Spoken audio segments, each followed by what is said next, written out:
He fired her driver in front of everyone, and 30 seconds later, she was fighting for her life. Not metaphorically. Not in the boardroom sense that people in her world like to dress up as survival.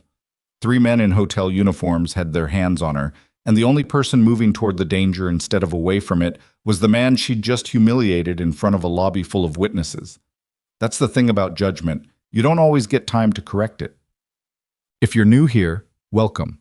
Hit that subscribe button and turn on notifications, because every week we bring you stories that will make you question everything you think you know about the people standing quietly in the background of your life.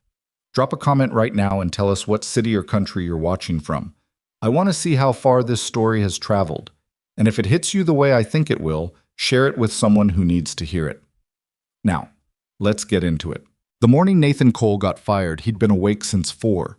Not because of an alarm. He hadn't needed one in years. Some leftover factory setting from a life he no longer lived.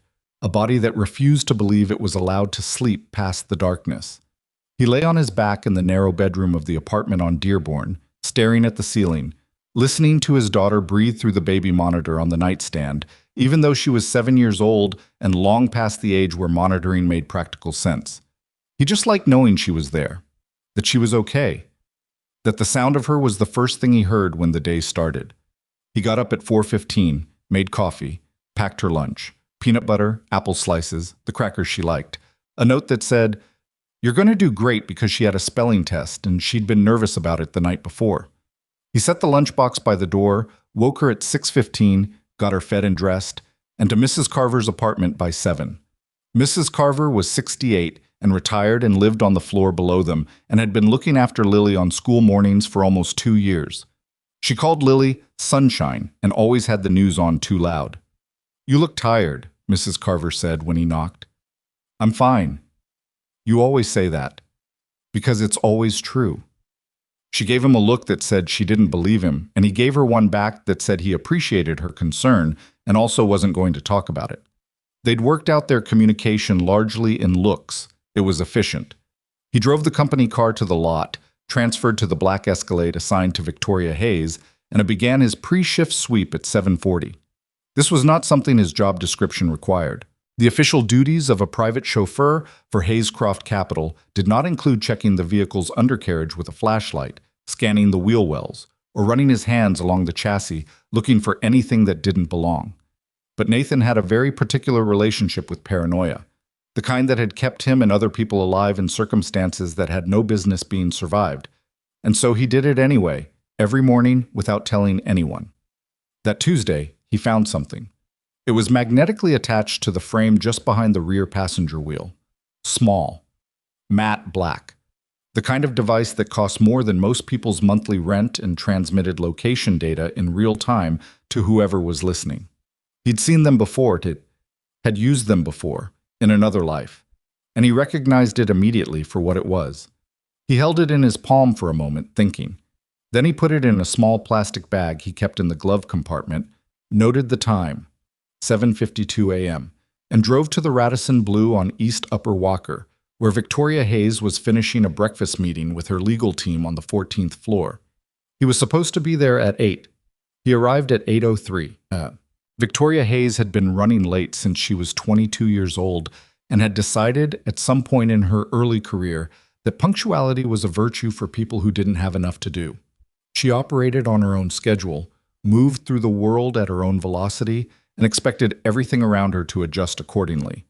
In 10 years of building Hayescroft Capital from a mid-size investment firm into a billion-dollar operation, she had learned that most things bent to will if you pushed hard enough, people included. She came through the hotel's main doors at 8:14, phone in one hand and a leather portfolio tucked under her arm, mid-conversation with Marcus Webb, her general counsel, who was half jogging to keep up with her stride. She was 30 years old and dressed like she had somewhere more important to be, which was always true. Her dark hair was pulled back. Her heels struck the marble floor of the lobby in a rhythm that the staff had learned to recognize. It meant she was thinking, which meant don't interrupt unless you want to become part of her thought process in an unpleasant way. Nathan was standing at the curb beside the Escalade when she came through the revolving door.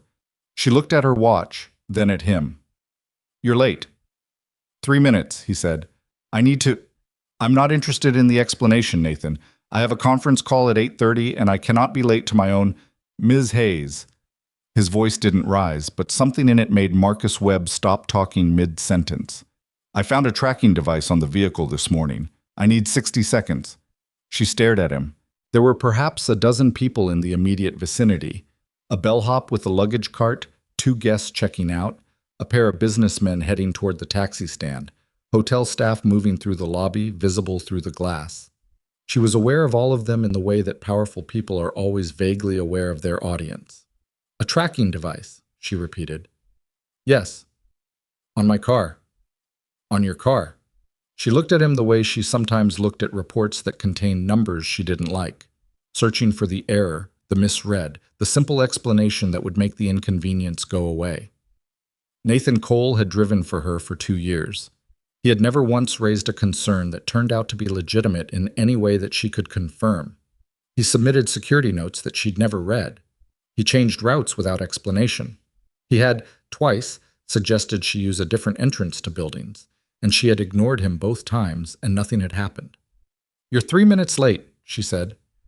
You don't have an explanation that's worth my time, and frankly, this feels like you're trying to manufacture one. She held out her hand. Keys. He looked at her, just for a second, long enough for her to see something behind his eyes that wasn't quite anger and wasn't quite resignation, something quieter than both. He placed the keys in her hand. Front entrance, she said, glancing at Marcus. We'll go in through... Don't use the front entrance, Nathan said. She was already walking. Thank you for your service, Nathan. HR will process your final check. She heard him say, very quietly, behind her. Side door, please. She didn't stop. The lobby of the Radisson Blu on a Tuesday morning was busy in the organized, purposeful way of upscale business hotels. Guests with rolling luggage, staff in pressed uniforms, a conference group gathering near the elevator bank with name badges and branded tote bags. Victoria moved through it with Marcus at her side, scanning her phone for the call-in number she needed. She didn't notice the three men until they were already positioned. Later, when she tried to reconstruct the sequence of events for the police, she couldn't get it clean. It had happened too fast. One moment she was in the middle of the lobby, the next there was a hand on her arm.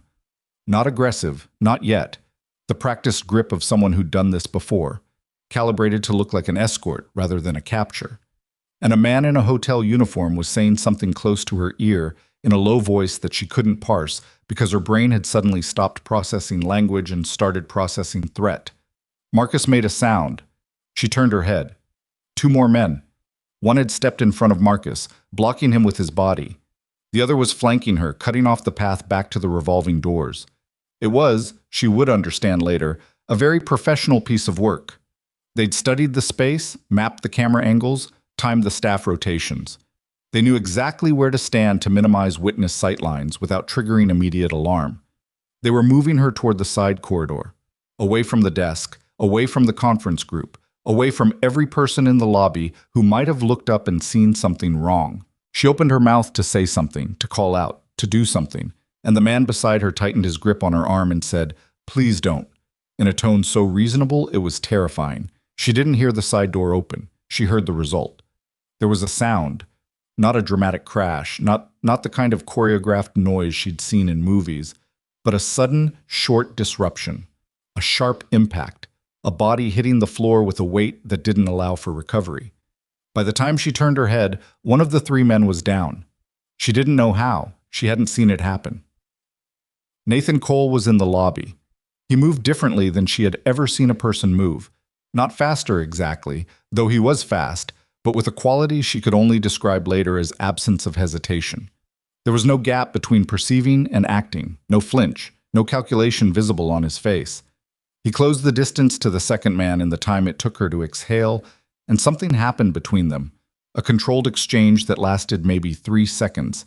And then that man was also on the floor, breathing but not moving. The third man, the one who had been holding her arm, released her. She took a step sideways, not because she'd decided to, but because her body made a unilateral decision to put distance between herself and whatever was happening. She watched Nathan face the third man and saw something pass across the man's face that she didn't recognize at first. Then she did. It was recognition, like he knew, suddenly, what he was standing in front of. He ran. Nathan let him go. He didn't chase. He just stood there in the middle of the lobby, breathing evenly, and looked around the space with the methodical sweep of someone checking a room after the fact, cataloging exits and positions and anything that might still be a problem. People were staring. A woman near the elevator had her hand over her mouth. The bellhop had backed into a pillar. Marcus Webb was standing exactly where he'd been, completely motionless, like a man whose operating system had crashed. Nathan turned and looked at Victoria. She didn't say anything. He reached into his jacket pocket and held up the small plastic bag with the tracking device in it. "I found this on the car at 7:52, he said. "That's why I was late." The police took 40 minutes to arrive, which Nathan found deeply unsurprising and said nothing about. He sat in the lobby with Victoria and Marcus while hotel security tried to manage a scene they were not remotely equipped for, and he answered every question once, accurately, and didn't embellish. Detective someone or other, he didn't catch the name, wasn't trying to, sat across from him with a notepad and the particular expression of a person recalibrating. "You're a driver," the detective said. "I was," Nathan said. "I was fired this morning. But you came back." "I hadn't gone anywhere yet." "Because you were concerned about the tracking device." "Because I was concerned about Ms. Hayes." He paused. "The device was part of it." Victoria was across the lobby, talking to two other officers, her leather portfolio still under her arm because she'd held on to it through the entire thing and hadn't noticed until now. She looked different than she had 40 minutes ago. Not shattered. She wasn't that kind of person. But something had been adjusted, some fundamental assumption recalibrated. When the detective finally left him alone, she came and sat down. They didn't speak for a while. "You should have told me why you were late," she finally said. "I tried." She looked at the floor. Her jaw was tight. He recognized that specific combination of intelligence and ego fighting for control of a situation that had already happened. "They were going to take me somewhere," she said. "Yes." "That wasn't random." "No." "You knew that. This morning, when you found the device, you knew." He considered how much to say. "I suspected," he said, "which is why I asked you to use the side door." She looked up at him then, and he could see her working through it, rewinding the morning, replaying the conversation at the curb, understanding what she had dismissed and what that dismissal had almost cost. "Why didn't you push harder?" she said. "Why didn't you just—" "You were firing me," he said. "You'd made your decision. I'm not in the habit of forcing my way into situations where I'm not wanted." "Even when you're right?" He didn't answer that. Some things didn't need the confirmation. She opened her mouth, closed it, tried again. "Nathan, who did this?" He looked at her steadily. "Before I answer that, and I will answer it, or I'll tell you what I know, you need to understand that what I'm going to say has to go somewhere other than Dylan Mercer's desk. Dylan handles all security." "I know." She heard what he wasn't saying, watched his face for a long moment, reading it the way she read financial statements, looking for the discrepancy, the number that didn't belong. "You think Dylan is involved?" "I think," Nathan said carefully, "that the security reports I submitted over the past 6 months, reports that documented 3 separate anomalies in your personal protection protocols, never reached you. I know this because I asked once and was told you had reviewed them. And I know you didn't because you just told me you didn't know why I was late when I'd written up the tracking device risk in a memo 3 weeks ago." She stared at him. "A memo," she repeated, "dated October 14th. I sent it to Dylan's office for routing to your desk." She reached into her portfolio, found her phone, scrolled through something, then stopped. "I never received it," she said, but her voice had changed. It was quieter, and underneath the quiet was something that sounded like the specific terror of someone realizing that the person they trusted most with the keys to everything had been the one leaving the doors open. Nathan stood. He put his hands in his pockets. "I'm not your employee anymore," he said, "but I'd suggest you find somewhere safe to be tonight that only you decide on. Don't tell Dylan. Don't tell your assistant if Dylan has access to her calendar. Tell Marcus if you trust him. Marcus has worked for me for 6 years. Then Marcus." He looked toward the revolving doors, then back at her. "I'm sorry I couldn't stop it from getting this far." "You stopped them," she said. "In there. You—" She stopped. What did you used to do? Before driving? He picked up his jacket from the chair. Something I got good at, he said, that I don't do anymore. He walked toward the exit. She watched him go, and something settled into her chest. Not guilt exactly, but its close relative, the feeling of understanding arriving precisely too late. Outside, he pulled out his phone and called Mrs. Carver. It's me. Is Lily still there? Just dropped her at school 20 minutes ago. Nathan, are you? I'm fine. Can you pick her up this afternoon? A pause. Of course I can. What's happening? Nothing to worry about, he said, which was not true, and which Mrs. Carver, who had been reading people for 68 years, understood perfectly.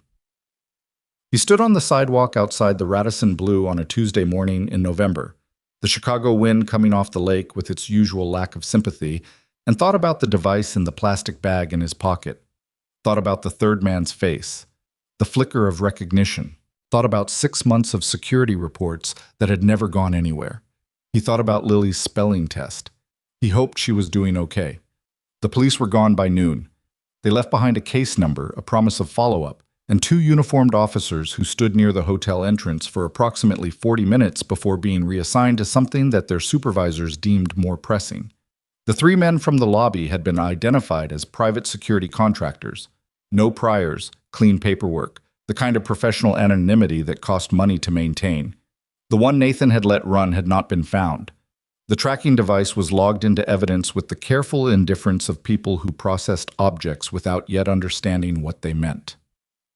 Victoria sat in a conference room on the 14th floor of the Radisson Blu for 2 hours after it was over, not because she had anything left to discuss, but because she didn't know what else to do with her body.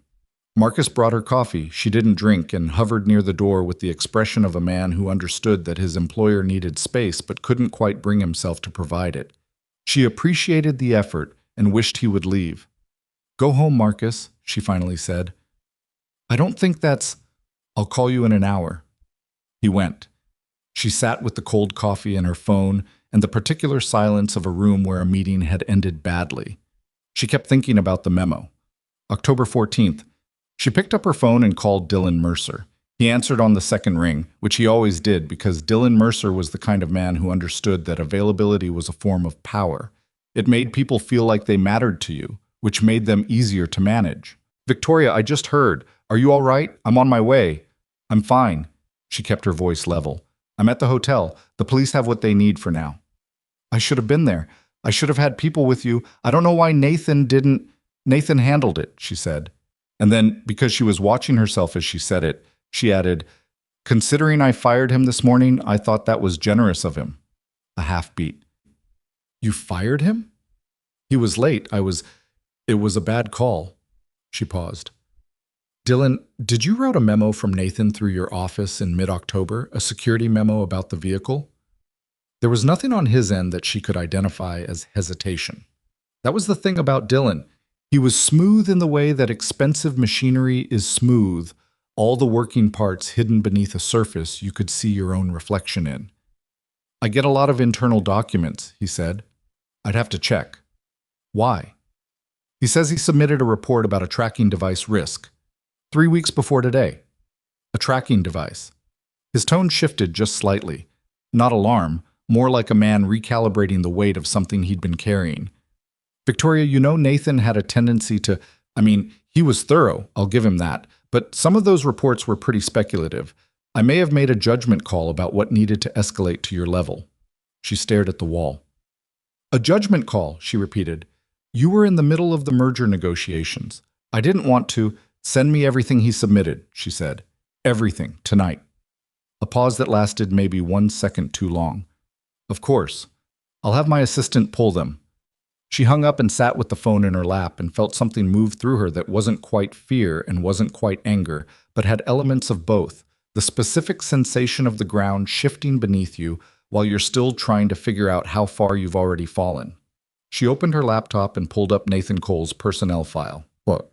She'd hired him 2 years ago on a recommendation from the building's facilities manager, a retired cop named Briggs, who was the kind of man whose opinion she trusted on practical matters. He's quiet, Briggs had said, keeps to himself. But I've seen him in a tight spot, and he doesn't rattle. She hadn't asked what kind of tight spot. She'd been moving too fast to ask. The file was thin in the way that some people's files are thin. Not because there wasn't much to them, but because what there was had been carefully removed. His employment history before Hayescroft Capital listed 2 previous positions, a private security firm in Virginia that no longer appeared to have an operating website, and before that U.S. Navy, dates of service spanning 11 years, discharge listed as honorable. The military section had a notation that his service records were classified and available only through official request channels. She sat with that for a moment. 11 years. He would have been 26 when he got out, which meant he'd gone in straight out of high school or close to it. She thought about the way he'd moved in that lobby, the economy of it, the complete absence of anything wasted, no extra motion, no drama, no adrenaline visible on his face. She'd seen people trained to fight before, had employed a full security team through the company, and none of them had ever looked like that. The men on her security team looked like they were remembering their training when things got tense. Nathan Cole had looked like he was doing something he'd done so many times it had moved past muscle memory into something quieter, something closer to reflex. She started going back through her calendar. It took her almost an hour, cross-referencing with her assistant's logs, to build the picture. She wasn't even entirely sure what she was looking for at first. Just following a thread, the way you follow an anomaly in a balance sheet before you know what kind of problem you're dealing with. March. Nathan had requested a route change for a Tuesday morning drive to O'Hare, citing traffic. She'd been annoyed. They'd taken a longer route and arrived with 10 minutes to spare. She pulled the police report she'd never known existed. Nathan had submitted an incident report through the company's security system, noting a vehicle that had been tailing the Escalade for 6 blocks before the route change. She hadn't known about that report either. May. He'd asked her to delay entering a parking structure for 3 minutes. She'd told him she didn't have 3 minutes and walked in without him. Nothing had happened. She'd forgotten about it by the time she reached her car on level 4. She found the entry he'd logged in the system. A notation that he'd observed a man sitting in a parked vehicle in the structure for over 40 minutes without movement, noting the plate number and requesting security follow-up. The follow-up had been assigned to Dylan's department. She couldn't find any record of it going further. July. Nathan had flagged a catering staff member at a private dinner, asked Dylan's team to verify credentials. She'd been told the flag was a false alarm. She pulled the original request and found Nathan's note. Staff member referenced an upcoming schedule change to this team that is not reflected in the confirmed event calendar. Possible information leak from internal planning documents. Recommend immediate audit. No audit had occurred. She closed the laptop and pressed her fingers against her eyes and sat there in the quiet of the conference room, understanding settling into her like cold water. She'd been protected for 2 years by a man she barely spoke to, whose reports had been systematically filtered out before they reached her, whose warnings had been smoothed over and reclassified as overcaution by the one person she'd trusted to keep her safe. She didn't go home that night. She went to Marcus's apartment, which was a 40-year-old's version of a spare bedroom, a pull-out couch with a fitted sheet that didn't quite fit, and a lamp on the floor because there wasn't a nightstand. She lay in the dark and stared at the ceiling and thought about the merger. The Kellerman-Hayes merger was the largest transaction Hayescroft Capital had attempted in its history. 16 months of negotiation, $430 million in projected combined value. If it closed, it would reposition the company in a tier of the market it had never occupied. If it collapsed, or if control of the company changed hands in the wrong way before the closing date, the consequences would fall on approximately 900 employees, on pension accounts, on contracts, on a supply chain that extended outward in ways that most people inside the building didn't fully understand. She understood it. It was the thing she understood most completely in the world, and the thing Dylan Mercer understood she would sacrifice almost anything to protect. She thought about that. Thought about what someone with access to her security infrastructure, her schedule, her internal communications, and her trust could do with the right motivation. Thought about who benefited if the merger collapsed and control of Hayescroft became contested. Thought about the board member who'd been pushing for a governance restructure. About the 2 private equity firms that had made unsolicited overtures in the past year that she'd rejected. At some point, she fell asleep with her phone in her hand and woke up at 5:15 when Marcus knocked on the doorframe. "I made coffee," he said. "Real coffee. Not hotel lobby coffee. You're a good man, Marcus. I know. He handed her a mug and sat on the floor with his back against the wall because there wasn't anywhere else to sit. Are you going to tell me what you're thinking? She told him. All of it. The memos, the calendar, the incident reports, the conversation with Dylan. Marcus listened the way he always listened, which was completely, without interrupting, his coffee going cold in his hand. When she finished, he was quiet for a long moment. How long do you think it's been going on? He asked. I don't know. Long enough to build infrastructure around it. You don't filter 6 months of security reports overnight. And you think Nathan knew? I think Nathan suspected. I think he kept submitting reports because it was the right thing to do, and also because at some level he was building a paper trail. She paused. Or he's that kind of person. He does the thing because it's the thing to do, regardless of whether it goes anywhere. Marcus looked at her. You fired him yesterday morning. I know. In front of the lobby staff. I know, Marcus. And then he saved your life. She set the mug down on the floor beside the couch. I said, I know. I didn't say anything else about it. She appreciated that. Some facts didn't need emphasis. I want you to find him, she said. Quietly. Find out where he is. Don't go through the company system. Don't contact HR. Don't use your company email. Use your personal phone. And when I find him, I need to talk to him. Victoria. Marcus chose his next words carefully, which was something he only did when he was genuinely worried.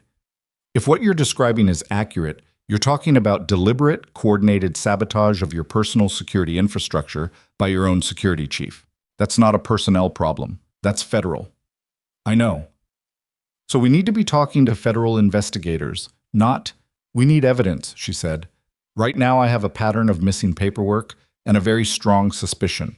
That's not enough to bring down Dylan Mercer, who has been with this company for 7 years and has more goodwill on the board than I do right now, because I have spent the last 8 months so focused on this merger that I have neglected every other human relationship in my professional life. She looked at him. I need Nathan to tell me what he knows. What he actually knows, not what he submitted through channels that were compromised. And then I need to figure out how to use it. Marcus nodded slowly. I'll find him, he said. Well, it took Marcus 3 days. Not because Nathan was hiding. He wasn't doing anything as deliberate as hiding. He'd simply gone back to his life, which was a life that didn't generate much of a digital footprint. He wasn't on social media. His address was listed through the lease, which was in his name, but it took Marcus an extra day to figure out which Marcus Webb, personal citizen, rather than Marcus Webb, employee of Hayescroft Capital, was allowed to access. He was thorough about it because Victoria had asked him to be discreet, and because Marcus had a constitutional allergy to doing things sloppily.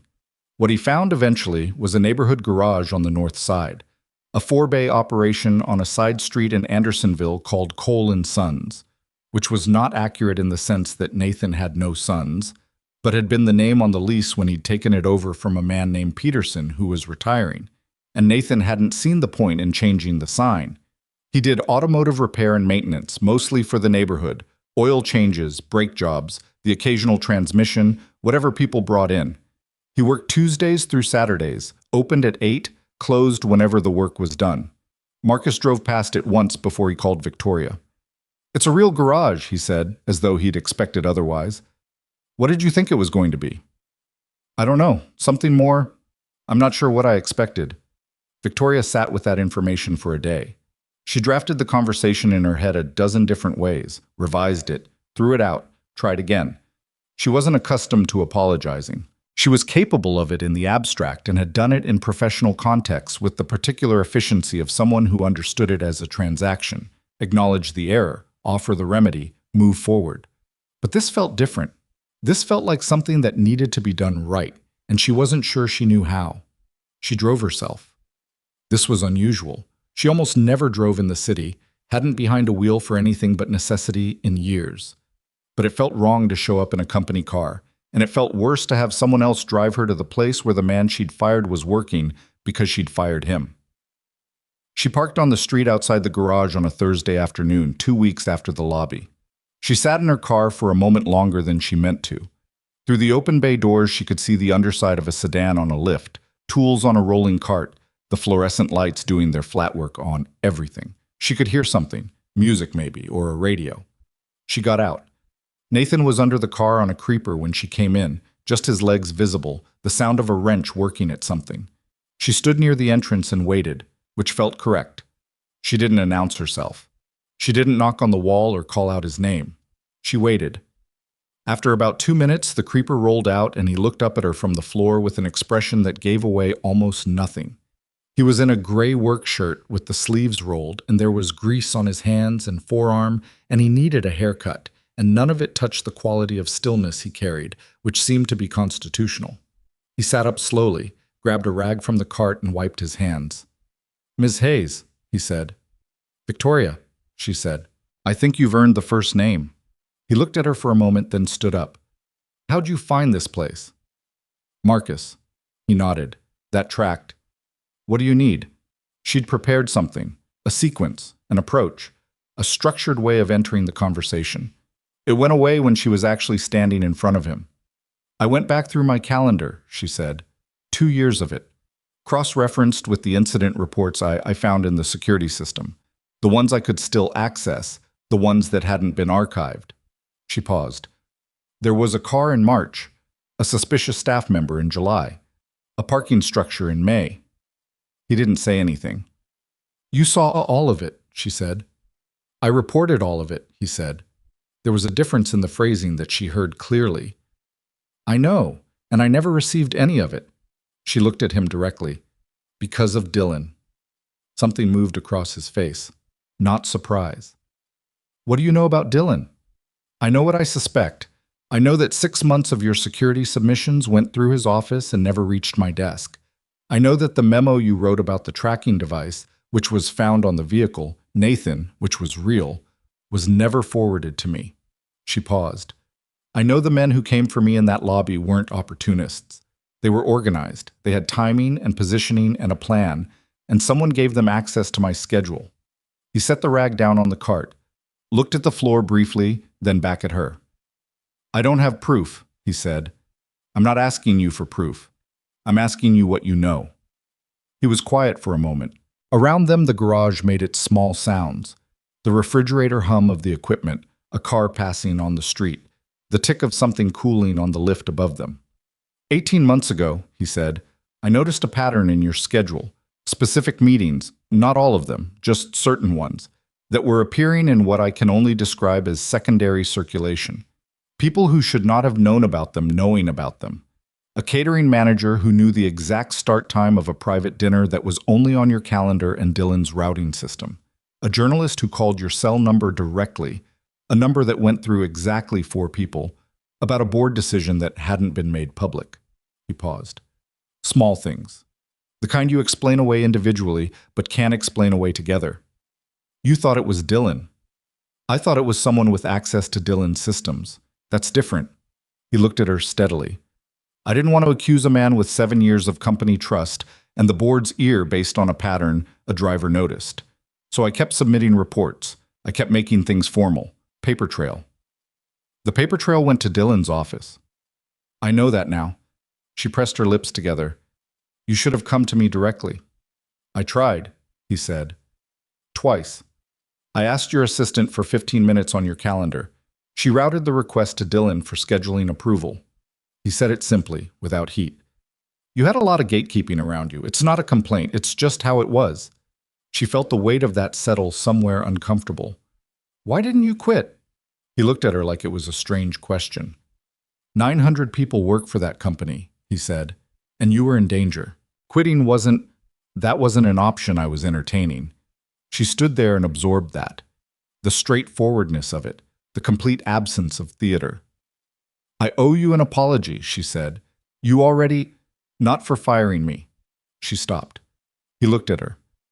"I owe you an apology for 2 years of treating you like furniture, for never reading your reports, for not noticing, for not taking the time to notice, that the person driving me to every meeting and picking up every dry cleaning run and waiting outside every dinner had a mind that was working on a completely different level than what I was asking of it." She held his gaze. "That's what I'm apologizing for. The rest was just a bad morning." He didn't respond immediately. Outside, a bus went by on the street, its brakes loud in the quiet of the garage. He picked up the rag again, just to have something to do with his hands, then set it back down. Okay, he said. Okay, she repeated. I accept the apology. Just like that? What were you expecting? She almost laughed. I don't know. Something more complicated. I'm not a complicated person, he said, which was one of the least accurate things she'd ever heard, delivered with complete sincerity. She pulled out her phone. She'd printed nothing, brought nothing with her. No files, no data, nothing that could be traced if things were already worse than she knew.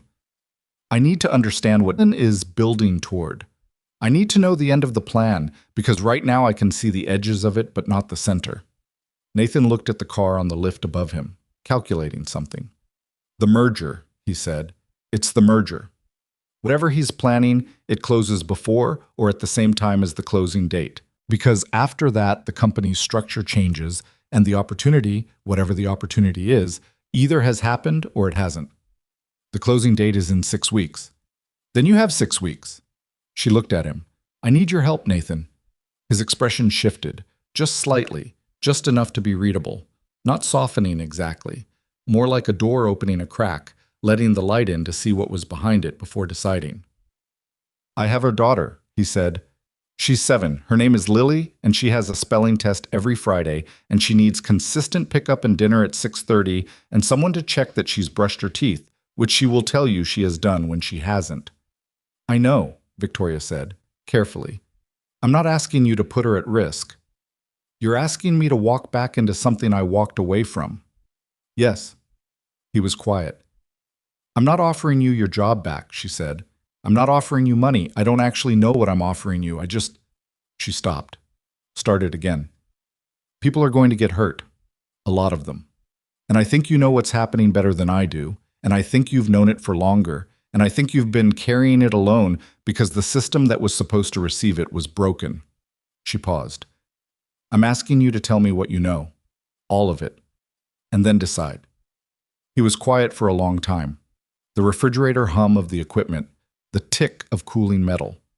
Somewhere outside, a kid on a bike. I'll get cleaned up, he said finally. There's a coffee place 2 blocks over. We can talk there. Okay? I need to be at school pickup at 3:15. We have 2 hours. He nodded once and moved toward the back of the garage. She turned to wait near the entrance, looking out at the street, the ordinary Thursday afternoon of it, the people walking past, the unremarkable surface of a neighborhood that had no idea what was happening beneath it. She thought about the tracking device, about October 14th, about 9 months of a system working exactly as someone had designed it to work, right up until a driver noticed a magnetic device on a wheel well at 7:52 in the morning and decided, for reasons that had nothing to do with his job description, to say something about it. 3 minutes late, she'd said. She closed her eyes briefly. She was starting to understand that the most expensive mistake she'd ever made had cost her exactly nothing because of a man she'd never properly looked at who had, without asking, decided she was worth protecting anyway. The coffee place 2 blocks from the garage was called Perch, and it was the kind of neighborhood spot that had been there long enough to stop trying. Mismatched chairs, a chalkboard menu that hadn't changed in 3 years, a counter guy named Dante who knew Nathan's order without being asked, and gave Victoria a look that was not unfriendly but was definitely appraising. Large drip, Nathan said, and whatever she's having. Americano, Victoria said. Please. They took a table near the back window that looked out onto a narrow alley and a brick wall. Nathan sat with his back to the wall, which she noticed, and which she understood now in a way she wouldn't have 2 weeks ago. He wrapped both hands around his mug and looked at her across the table with the expression she was starting to recognize as his default. Watchful, patient, giving nothing away for free. She'd brought a legal pad, old habit. She set it on the table and then pushed it aside, because she understood instinctively that taking notes in front of him would make this feel like a deposition, and that was the wrong register for what she needed. Tell me about Dylan, she said. Nathan drank his coffee, set it down. What I know or what I think? Both, separately. He looked at the alley for a moment. What I know, Dylan Mercer has been your security chief for 7 years. Before that, he ran corporate security for a private equity firm called Ardent Capital. Ardent was dissolved 4 years ago after a governance dispute that resulted in 2 board members being forced out and a significant restructuring of the firm's investment portfolio. The public story was that it was an internal disagreement about strategy. The actual story, the one that got about 3 paragraphs in the financial press before being dropped, was that one faction of the board had been using insider position data to front-run the firm's major moves. Victoria went very still. Ardent Capital, she said slowly. I know that name. You should. 2 of Ardent's former board members now sit on the advisory committee for the Kellerman acquisition. The room felt like it had gotten quieter. She was aware of Dante behind the counter, the hiss of the espresso machine, a woman at a table near the front reading something on her laptop. All of it felt very far away. Garrett Ellison, she said. And Paul Wen. Yes. They came on the committee 14 months ago. Dylan recommended them. Nathan looked at her without saying anything because he didn't need to. She pressed her fingers flat against the table. They've been inside the acquisition process for over a year. They have access to the deal structure, the valuation models, the negotiating positions. They have access to everything, Nathan said. And if the acquisition collapses in the right way or closes under conditions that trigger the governance clause in Section 14 of the merger agreement. How do you know about Section 14? I read the public filing. It's in the proxy statement. He said it simply. The clause gives the surviving board the right to restructure executive authority within 60 days of closing if a majority votes to invoke it.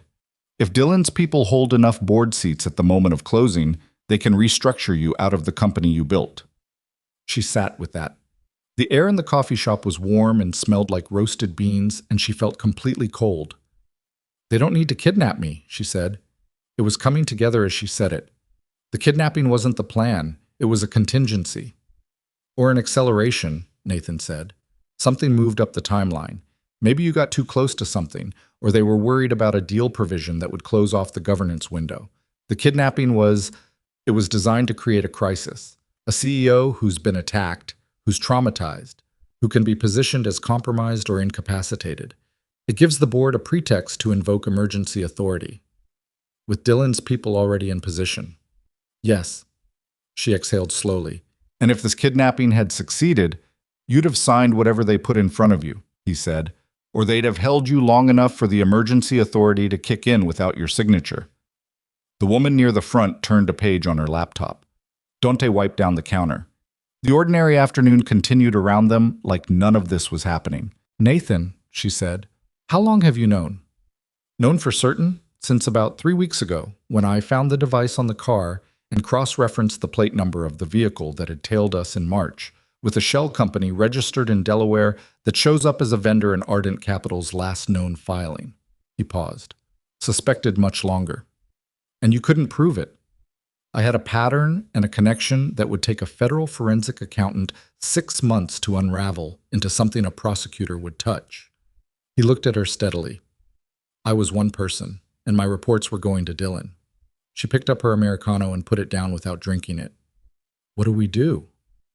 We need the financial thread, he said. The shell company connection is the start of it, but it needs someone who can pull the corporate registry records, the banking relationships, the communication logs. That's not me.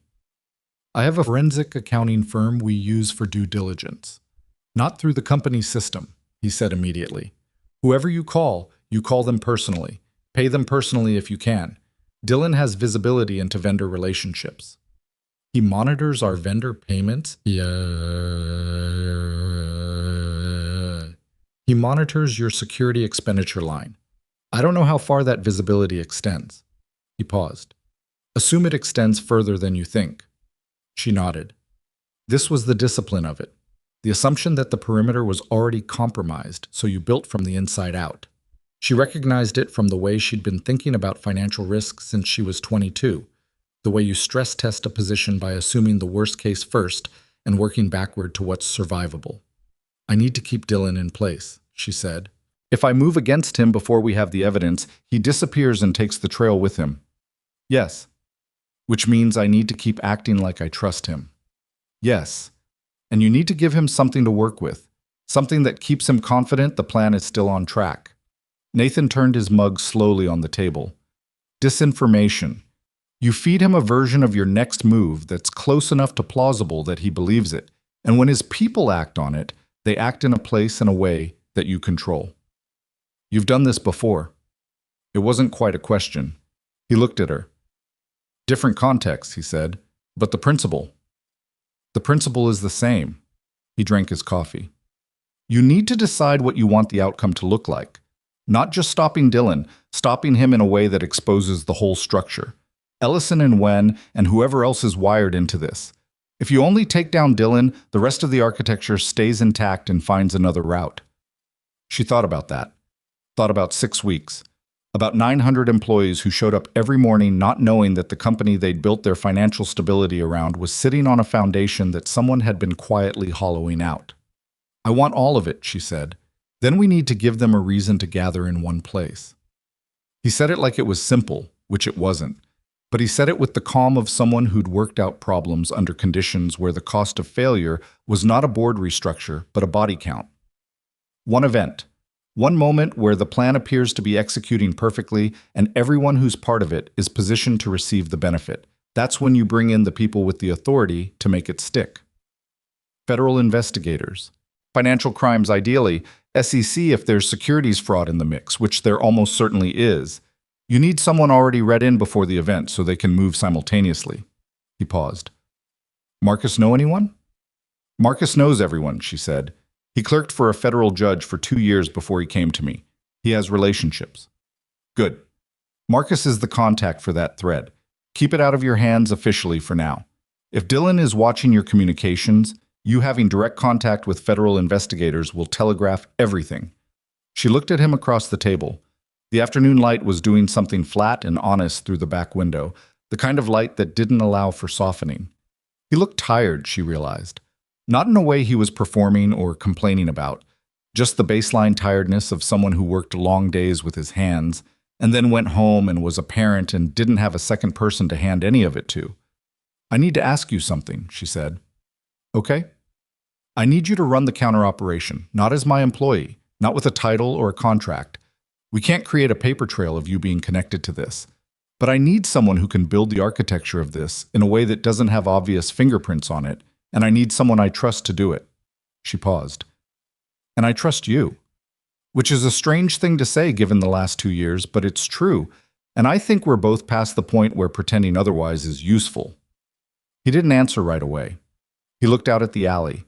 A pigeon was working at something on the ground out there with the focused indifference of an animal that had never once considered the larger context of its situation. I need to not be away from Lily, he said finally. Whatever this is, she can't have another parent disappear on her. Victoria waited. Her mother? She asked carefully. Gone, he said, not elaborating. The word landed with the weight of something that had been carried a long time and didn't need to be unpacked for strangers. She was 4. She doesn't remember much, but she notices everything. She notices when the routine changes, when I'm distracted, when I'm not all the way present. He looked back at Victoria. I left one life because I needed to be present for her. I'm not going back to the other version of me for any amount of money or any cause, however real. I understand. I don't think you do, he said, not unkindly. I think you understand it intellectually, but the version of me that could walk away from Lily's school pickups and her Friday spelling tests and the specific way she needs me to check under her bed before she'll go to sleep, that version of me doesn't exist anymore. I don't want it to. Victoria thought about what to say and decided the honest thing was better than the strategic thing. I'm not asking you to leave. I'm asking you to help me think, to plan, to be available by phone and to meet me when you can. You tell me what the constraints are and we work within them. He studied her. She let him. She'd gotten better in the past week at letting silences exist without filling them. You'd need to be someone else officially, he said finally. Lily's pickup can't be connected to any of this. If Dylan has people watching you, Dylan thinks you're a fired driver who went back to fixing cars, she said. He has no reason to watch you. He will if this goes anywhere. By the time he's watching you, it'll be too late for it to matter. Nathan turned his mug in a slow circle on the table. Once, twice. A thinking gesture she was learning. Something he did when he was working through the architecture of a decision. Okay, he said. Okay, she said. I need one thing. Name it. When this is over, however it ends, Lily doesn't know any of it. She doesn't know what I did. She doesn't know your name or the company's name or any of it. She's 7 years old and she needs to think her father fixes cars and makes her lunch, and that's enough. He said it with a quietness that had iron in it. That's the condition. Agreed, Victoria said, without hesitation. Completely agreed. He nodded once and picked up his coffee, and that was that. They talked for another hour and 20 minutes. Not about the plan, not yet, not the details, but about the shape of it, about what Dylan would expect Victoria to do next, and what she would actually do, and how to make the gap between those two things wide enough to matter. Nathan asked precise questions that revealed the quality of his thinking, not intuitive leaps, but methodical construction, each question building the foundation for the next, the way you might survey a structure before deciding where to place a charge. He asked about the corporate dinner. She'd mentioned it in passing, the annual Hayescroft stakeholder event, always held in November, 6 weeks out. A private venue, invitation only. 120 attendees, including board members, senior executives, major investors. Dylan will be there, she said. Ellison and when? It's the one event the advisory committee attends in person. Nathan was quiet for a moment. What's the security arrangement for the venue? Dylan handles it. He has for the past 4 years, which means he controls the guest list verification, the perimeter, the staff vetting. Yes. And you have final authority over the venue selection and the event logistics? Officially, yes. Change the venue, he said. Last minute. 3 days before, cite a facilities issue with the original location. Move it somewhere you control the security contract independently of Dylan. He paused. And then tell Dylan about the change and let him adjust. Let him believe everything is still running through him.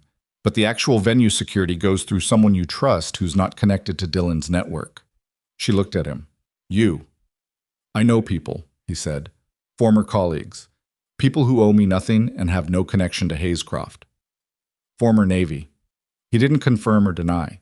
He just looked at her with the particular expression of someone who had drawn a line and was comfortable with its location. All right, she said. Outside, a truck rumbled past on the street and the window vibrated faintly in its frame. Dante put a fresh pot on behind the counter. The afternoon was getting old. I need to go, Nathan said, glancing at the clock above the counter. School's in 20 minutes. Of course. She started gathering herself. The legal pad she hadn't used, her phone, the Americano she'd finished without noticing. Then she stopped. Nathan, I looked at your file, the classified sections. He looked at her. I couldn't read them, she said. Obviously, but I could see how many pages had been removed. She paused. I don't need to know what's in them. I just want you to know that I noticed, and that I'm sorry it took a lobby full of people getting thrown around for me to bother looking. Something shifted in his face. It wasn't quite discomfort, and it wasn't quite gratitude. It was the expression of someone who'd been seen, unexpectedly, and wasn't entirely sure what to do about it. It was a long time ago, he said. Doesn't mean it doesn't matter. He stood up and pulled on his jacket. I'll call you Thursday, he said. Burner phone. I'll text the number to Marcus. Only contact through that line from now on.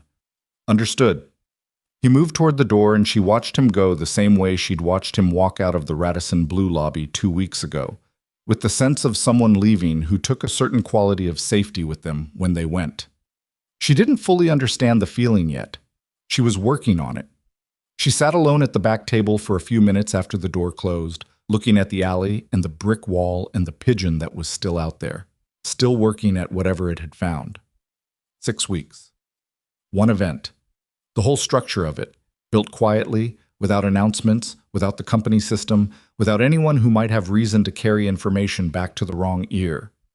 She thought about Dylan in his office right now, behind his glass wall on the 22nd floor, with his practiced ease and his 7 years of goodwill and his careful, patient architecture of betrayal. She thought about him checking his messages, reviewing the security report from the lobby incident with the professional regret of a man who appeared to have failed at his job. She thought about what it must feel like to be that kind of person, to build that carefully, to maintain a performance that thorough, to look someone in the eye every day while dismantling everything behind it. She thought about Nathan picking up Lily from school in 20 minutes. The specific ordinary miracle of that, a man who had done things she couldn't imagine, who carried classified history in redacted pages, standing outside a school building in Andersonville waiting for a 7-year-old who needed her father to check under the bed before she'd go to sleep. She pulled out her personal phone and sent Marcus a single text. Need a forensic accountant. Personal referral, no company connection. Tonight, if possible. Marcus replied in 4 minutes. Already know who. I'll call her. She put the phone in her pocket and left a 20 on the table and walked out into the November afternoon, which was cold and gray and tasted like the lake, the way Chicago always did when winter was deciding whether to be serious about itself. She took a different route back to her car, not because she was being followed, just because Nathan had been right about exits, and she was starting to understand that the habit of noticing them was not paranoia, but a form of respect for the complexity of the world, for the people in it who wished you harm, for the truth that safety was not a state you arrived at, but a practice you maintained. She was building something now. She didn't know yet if it would hold. 3 days later, Victoria sat across from a woman named Renata Voss in a coffee shop in Lincoln Park that Renata had chosen, which told Victoria something about how Renata worked. She was 51, small, with reading glasses she kept taking off and putting back on, and the manner of someone who had spent decades looking at financial structures and had stopped being surprised by what she found inside them. Marcus had used her twice before on sensitive matters. She was expensive, and she was discreet, and she had, on one occasion, found a discrepancy in a private equity filing that had eventually put 3 people in federal custody. She did not advertise this. Tell me what you know, Renata said, and pushed a legal pad across the table. Victoria wrote down 4 things: Ardent Capital, Garrett Ellison, Paul Wen, the name of the Delaware shell company Nathan had identified. Renata looked at the pad. Her expression didn't change, but something behind her eyes shifted. The specific movement of a pattern recognition engine finding purchase. How quickly do you need this? She said. 6 weeks? What's the end use? Federal investigators. Everything needs to be package ready. Renata took off her glasses and cleaned them with the corner of her shirt, put them back on, and looked at Victoria with the expression of someone who had made a decision. I'll need access to the merger documentation, she said. Whatever you can give me without triggering a document request flag in your system. I'll have Marcus provide it through his personal channels. And payment? Personal account. Whatever the rate is. My rate for this kind of work, Renata said carefully, reflects the nature of the work. I understand. Renata nodded, took the legal pad back, folded it once, and put it in her bag. I'll call Marcus when I have something. That was the whole meeting, 12 minutes. Victoria walked out into the Lincoln Park afternoon with the feeling she was beginning to associate with this, the specific unease of having set something in motion that could not be stopped once it started. Not regret. More like the moment before a jump, when the ledge is still solid under your feet but you've already committed to the air. She called Nathan's burner on the walk back to her car. He picked up on the second ring. Yeah. Renata's in, she said. A pause. Good. She could hear something in the background. A cartoon, she thought. Lily's voice asking something, then Nathan saying something she couldn't hear, and the cartoon sound dropping. How's she doing? Victoria asked. She got 100 on her spelling test, he said. She smiled despite herself. Tell her congratulations. I'll tell her a friend said so, he said. How are we doing on the venue? I'm calling the events team tomorrow. I'll handle the official switch and let Dylan know Friday. Watch his reaction when you tell him. If he accepts it too easily, he's already adapted. If he pushes back on the new location specifically, he knows something about it. Right. I know how to read a room, Nathan. I know you do, he said. No condescension in it, just a statement. I'm working on the security staffing for the new venue. I'll have names for you by end of week. Okay. She reached her car and stood beside it on the street. Are you doing all right? The question surprised her a little as it came out. She hadn't planned to ask it. He was quiet for a moment. Yeah, he said. I'm all right. The garage. You're not losing business from this? I moved a couple appointments. It's fine. A pause. You don't have to worry about me. I know I don't have to, she said. I'm asking anyway. Another pause, shorter. I'm okay, Victoria. She got into the car, started it, sat with the heat running for a moment before pulling out. Somewhere across the north side, in an apartment she'd never seen, Nathan Cole's daughter was probably asking for dinner. The ordinary machinery of a life was running. The lunch packed, the test aced, the cartoon on, the father present in the way the father had promised himself he would always be present, regardless of what else the world was asking of him. 6 weeks.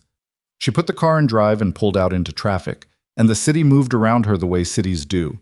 Indifferent, enormous, full of people running their own quiet urgencies beneath a surface that gave nothing away.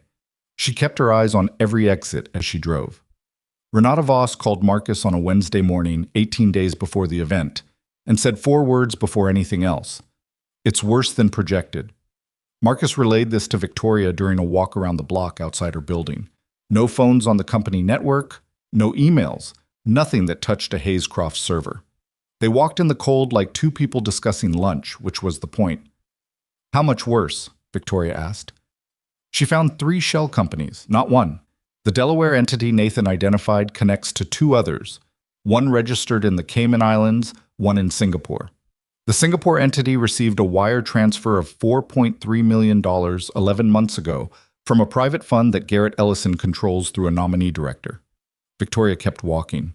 Her breath made small clouds in the November air. 11 months ago is 2 months after he joined the advisory committee.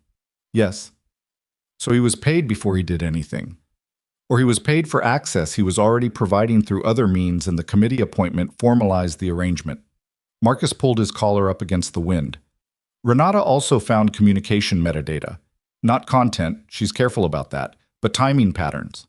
Encrypted messages sent from a device registered to a shell entity that maps to the same Singapore address, correlating with 3 separate instances where your negotiating position changed in ways that benefited the Kellerman side. Victoria stopped walking. "Kellerman," she said, "the acquisition target." Their lead counsel received what appears to be advance information about Hayescroft's reserve position before 2 of the 3 most critical negotiating sessions. Marcus looked at her. "Which is why you've been fighting harder in those sessions than you should have needed to. You were negotiating against your own information." She started walking again because standing still felt like something she couldn't afford right now. "Dylan gave them our position." "Renata believes so. She's still building the chain, but the pattern is consistent." He paused. "There's one more thing." "Tell me." "The governance clause in the merger agreement. Section 14. He glanced at her sideways. Renata pulled the board proxy records. 3 board members we thought were independent have investment relationships with Ellison's fund. Individually, the positions are small enough to be unremarkable. Together, they represent a majority block if invoked correctly. Victoria counted in her head. That's enough to restructure executive authority. At closing, yes. She thought about Nathan sitting across from her at perch, turning his mug in slow circles. The whole structure of it. He'd seen it before she had, working from a tracking device, and a Delaware registration and pattern recognition trained in conditions she still didn't fully understand. "How ready is Renata's package?" she said. "She says a week, maybe 10 days for the full document set." "The event is in 18 days. "She knows. She's working backward from that." Victoria nodded. "Have her deliver everything directly to your contact at the Financial Crimes Unit. Not through me, not through any Hayescroft address. Tell your contact we need someone read in and positioned before the night of the event." "Already made the call," Marcus said. "Agent named Delgado. She's handled 2 corporate fraud cases in the past 4 years. Both resulted in conviction. She wants a preliminary brief this week." "Set it up. You attend, not me." She paused. "If Dylan sees me meeting with federal investigators before the event, everything collapses." "I know." Marcus turned up his collar further. "Victoria, what's the plan for the night itself, specifically?" She'd been working on this for 2 weeks, in pieces, mostly at night after she'd exhausted everything else she could do. The shape of it was clear now. Not perfect, not guaranteed, but clear. "Dylan believes the event is his moment," she said.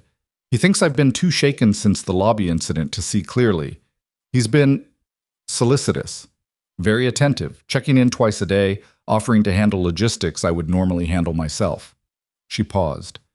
"He's managing me, keeping me calm and occupied while the pieces move into position. What does he think is going to happen that night?" "He expects me to announce the merger timeline to the board. It's on the agenda. I confirmed it to him 2 weeks ago. What he doesn't know is that I told him a timeline that's 48 hours ahead of the actual scheduled announcement, and I told Ellison and Wen a timeline that's different again. She looked at Marcus. 3 people were given 3 different pieces of false information. Whatever Dylan does with his version, and whatever Ellison and Wen do with theirs, will tell us which channel is clean and which isn't. Marcus was quiet for a moment. And after the announcement? After the announcement, evening continues. Dinner, the usual. At some point, Dylan will ask me to review a document. He's been building toward this for a month. I can feel it. Something that needs my signature framed as routine, probably related to the governance structure. She paused. He'll want to do it somewhere quiet, away from the main room. The parking structure, Marcus said, or something like it. Somewhere with limited witnesses, where his people can apply pressure if I hesitate. She paused. I'm going to agree to go. Marcus stopped walking. Victoria. Nathan will be in the building, she said. His team controls the security for the venue independently of Dylan's operation. Dylan doesn't know that. He thinks the venue security is running through his department the way it always does, because I told him the new venue's contract was structured the same way as the original. She kept walking, and after a beat, Marcus caught up. The moment Dylan moves me toward a secondary location, Nathan's people seal the building. Delgado's team moves in from outside. And Dylan, Ellison, Wen, and whoever else is physically present gets taken simultaneously. Marcus walked beside her in silence for half a block. Nathan agreed to this? He said. Nathan designed most of it, she said. I gave him the variables. He built the structure. And you trust the structure. She thought about the lobby, the 3 minutes she hadn't listened to, the October 14th memo, the way he'd stood in his garage in a work shirt with grease on his hands and told her calmly, without drama, that the thing she'd built her life around was being systematically taken apart by someone she'd trusted. Yes, she said. I trust the structure. So she told Dylan about the venue change on a Friday in his office, while he was reviewing the event security manifest. She watched his face as she explained the facilities issue at the original location. A plumbing problem, she said, entirely fabricated, the kind of banal detail that was hardest to investigate quickly. His reaction was smooth, almost too smooth. He asked 2 questions about the new venue, both logistical, and then said he'd adjust the security deployment accordingly. Nathan had told her what to watch for. If he pushes back on the specific venue, he knows something about it. If he accepts it too fast without details, he's already adapted his plan. Dylan had accepted it without asking for the address of the new venue. She gave it to him anyway, and he wrote it down without looking up. And she understood in that moment with a clarity that felt almost physical that he'd already known what she was going to say. He had a source she hadn't identified, which meant the information containment she'd built wasn't as clean as she'd thought. She called Nathan from her car in the parking garage beneath the building. He knew, she said when he picked up. He didn't ask for the address. He already had it. Nathan was quiet for 3 seconds. Your events coordinator, he said. Sarah? Who does she report to? Victoria thought about it. Operationally to me, but her security clearance for venue logistics runs through Dylan's department. When did you brief her on the venue change? Yesterday morning. Dylan knew by yesterday afternoon, Nathan said. Not guessing, calculating. It's not a mole in the traditional sense. She probably doesn't know she's a source. Dylan has access to her communications through the clearance system. She sent an email. He saw it. Can he see what she booked? Depends on how deep his access goes into the vendor system. A pause. Change one thing about the floor plan. Something that affects where he positions his people. Don't brief Sarah on it. Do it directly with the venue coordinator, in person, no email. If Dylan's people show up positioned incorrectly on the night, we know his information stopped at Sarah. And if they're positioned correctly, then he has a second source and we need to find it before the event. He said it with the flatness of someone accounting for a variable, not panicking about it. But I don't think he does. Sarah's the path of least resistance and Dylan operates efficiently. How do you know how he operates? Because everything he's done has been efficient, Nathan said. He doesn't overcomplicate. He uses existing systems, your security infrastructure, your communication channels, your trust in his judgment. He's not a creative criminal. He's a systematic one. That's actually easier to manage because systematic people have systematic blind spots. She sat in the car in the parking garage with the engine off, the concrete silence of it around her. What's his blind spot? You, Nathan said. He's been running this operation on the assumption that you're exactly what you present as, a CEO who's good at business and not much else. He's never considered the possibility that you're capable of something like this. A brief pause. Which, for the record, you are. She didn't know what to do with that. She filed it away and moved on. 18 days, she said. 17 now, he said. Get some sleep. She almost said something about how she hadn't slept properly since the lobby and how that was unlikely to change in the next 17 days, but she stopped herself because it wasn't useful information, and Nathan Cole had the particular effect of making her want to say things that were true rather than things that were strategic, which she was still getting used to. Good night, Nathan, she said. Good night. The 17 days passed the way the days before something either does or doesn't happen tend to pass. Simultaneously endless and too fast, each one both a relief and a subtraction. Victoria performed normalcy with a discipline she hadn't known she possessed. She attended her regular meetings with Dylan and asked him reasonable questions about security preparations and said yes to his recommendations and watched his face for the small calibrations of a man who believed he was reading a situation he controlled. She had lunch with Garrett Ellison once, at his request, at a restaurant he'd chosen. He was 63 and physically large and wore his confidence the way some men wear expensive suits, as a statement about how they expected the world to arrange itself around them. He talked about the merger, about the advisory committee's satisfaction with how things were progressing, about his belief in the company's trajectory. He was very good at sounding like he was on her side. If she hadn't known what Renata had found, she thought she might still have believed it. She ordered the salmon and ate about half of it and smiled at the right moments and told him how much she valued the committee's support, and when he suggested that the board might benefit from a governance review after closing, she said she thought that was a reasonable idea worth discussing and watched him register this as confirmation and felt something cold move through her that she recognized as a kind of fury she was choosing not to perform. Renata delivered the full document package to Marcus 12 days before the event. Marcus met with Agent Delgado for 2 hours in a private room at a law firm that had no connection to Hayescroft. He came out of that meeting and called Victoria from a payphone, which she hadn't known still existed, and said 2 things. She says the evidence is sufficient for warrants, and she wants to know if we can give her one more piece. What piece? Victoria asked. She needs someone on record making the ask. Dylan, Ellison, or Wen, explicitly requesting your signature on a document that misrepresents your authority or the company's position. On record means recorded. Victoria thought about it. I can do that. Victoria. Marcus, I've been doing it for 17 days already. I've been in rooms with these people and said things I didn't mean and let them believe things that weren't true. Recording a conversation is not a different skill. It's a different risk. Everything about this is a different risk. She paused. Tell Delgado yes, I'll carry it. Tell her what the device needs to look like. Nathan came to the venue 3 days before the event, during a regular walkthrough that was logged in the facilities system as a routine security inspection conducted by the venue's own contracted firm. His name appeared nowhere in the documentation. He arrived in a vehicle with the venue contractor's logo on it and wore a jacket that matched the contractor's staff uniform, and moved through the space with the methodical attention of someone doing a job they'd been hired to do. Victoria met him in the main hall, away from the setup crew, near the north corridor that led to the back of the building. He looked different in this context.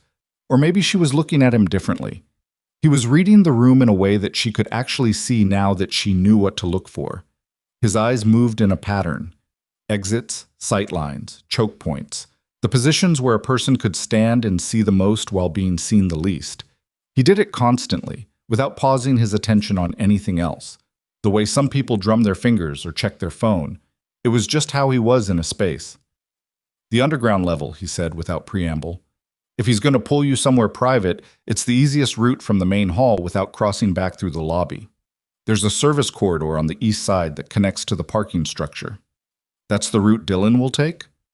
That's the route I would take, he said, which means it's the route I'd choose if I wanted to move someone without witnesses. He walked toward the corridor and she followed. The evening light was fading and the building was half lit, the event setup crew making noise in the main hall behind them.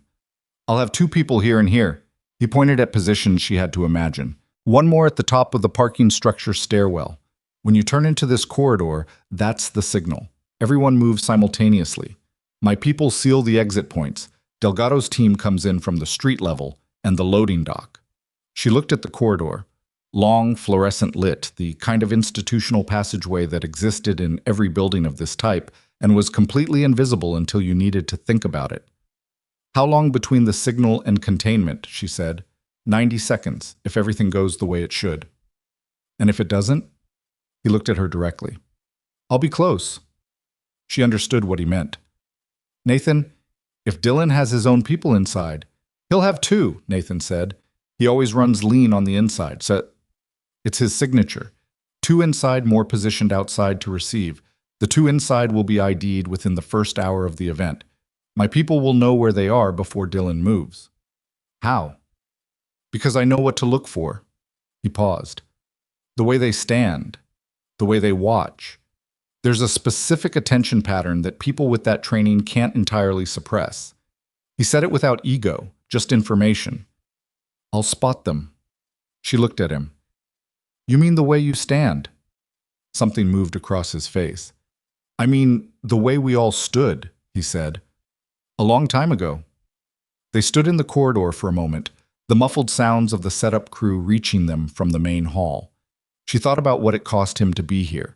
Not the time, not the risk, but the reaching back into something he'd built his whole life after the military around leaving behind.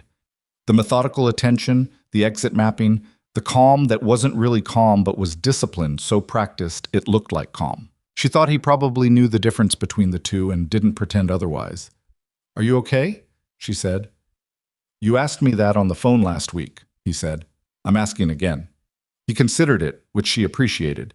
He didn't just say fine the way people did when they weren't. I don't love being back in this, he said. Not the planning, I don't mind the planning. It's the way your brain starts running, the scenarios, the contingencies. He looked at the corridor. At home I can turn it off. Mostly. Tonight I've been running this walkthrough in my head since 4 in the morning and I couldn't stop it. Since 4? I wake up at 4, he said. Old habit.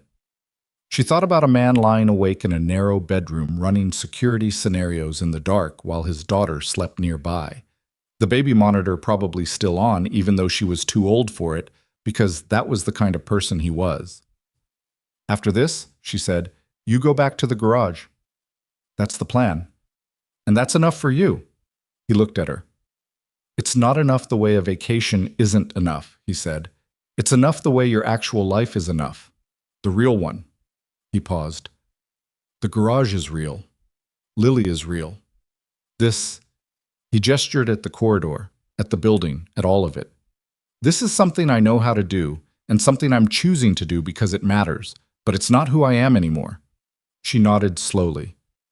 I understand that more than I might have 3 weeks ago, she said. He looked at her. You've changed some, he said, since the lobby. Is that an observation or a compliment? Observation, he said. You came to the garage by yourself. You've been driving yourself everywhere. You've been running this whole operation through relationships instead of authority. He paused. You've been trusting people with information instead of just directing them with it. That's different. She thought about whether to say what she was thinking and decided to. I think I've been running the company by thinking I was the only one who could see clearly, she said. And then I found out that the person with the clearest view was the one I'd made invisible. He didn't respond to that. He wasn't the kind of person who needed credit acknowledged. But she thought she saw something settle in him slightly, the way a thing settles when it's been properly understood. Okay, he said. I need to finish the walkthrough. Of course. He moved down the corridor, checking the stairwell door, testing the weight of it, examining the latch mechanism with the focused attention of someone for whom every physical detail was information. She watched him for a moment and then turned back toward the main hall. 3 days. The night of the event arrived the way important nights do, on schedule, indifferent to the preparation that had gone into it, the world still turning at exactly the same rate as every other night. Victoria dressed in her apartment, alone. She'd thought about having someone there but decided against it. She needed the quiet. She put on the recording device that Delgado's tech specialist had fitted into the lining of her evening bag 4 days earlier, Simple enough that even a professional physical check would be unlikely to find it without specifically knowing what to look for. She checked it twice. It was working. She looked at herself in the mirror for about 15 seconds. She was 30 years old, and the person she'd been 2 months ago and the person she was tonight felt like versions of the same individual with a significant education between them. She wasn't sure yet what to do with the distance. She drove to the venue herself. The main hall was warm and lit and full of people who understood the importance of performing normalcy at events like this. Board members in evening wear, senior executives, investors who knew how to be present without appearing to want anything. The catering staff moved through the room with practiced ease. The bar was open. A string quartet in the corner was playing something that no one was listening to. She worked the room for 40 minutes because that was what was expected of her, and because it was important that tonight look exactly like every other year. She talked to 3 board members about the merger timeline, the real timeline, not the version she'd fed to Dylan and to Ellison and Wen. She talked to a pension fund manager she'd known for 6 years who asked her if she was all right, and she said yes and meant it more than she expected to. She saw Nathan once, briefly. He was near the north corridor in a dark jacket that matched the event's contracted security staff, holding a radio he wasn't using, watching the room with that movement of his eyes that she now recognized like a signature. He didn't look at her. She didn't look at him. They had agreed. She saw Dylan's 2 embedded people within the first 20 minutes. One near the bar, one near the main entrance.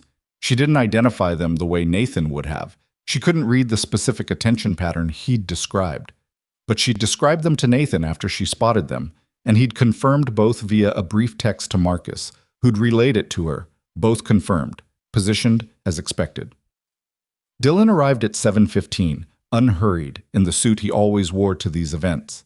He found her near the center of the room and touched her elbow in the way he always did, the proprietary familiarity of someone who'd spent 7 years positioning himself as indispensable. "Everything looks great," he said. "Thanks to your team," she said. He smiled. It was a very good smile. She'd always thought so. "How are you holding up?" "Better," she said. "I've been better since I stopped thinking about the lobby as much." "Good." He looked around the room with the satisfaction of a man who knew where everything was and what it meant. "Big night." "It is," she said. Ellison found her at 7:40, Wen close behind him, the way they always moved. Ellison forward, Wen slightly back, the configuration of the primary and the backup. They were cordial. They asked about the merger timeline announcement. She told them it was on the agenda after dinner and watched both their faces register this and absorb it and find it consistent with what they expected. Dinner ran from 8 to 9:15. She ate about half of what was in front of her, which was more than she'd managed at any meal in the past 2 weeks.